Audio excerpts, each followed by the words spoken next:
Sucker punch somebody on a sidewalk, carjacking old lady at a red light, pull a gun on the owner of a liquor store.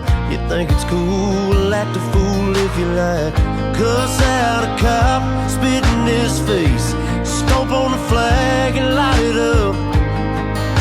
Yeah, you think you're tough? Well, try that in a small town. See how far you make it down the road.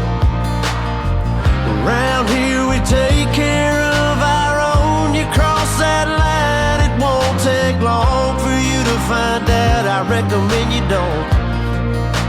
Try that in a small town.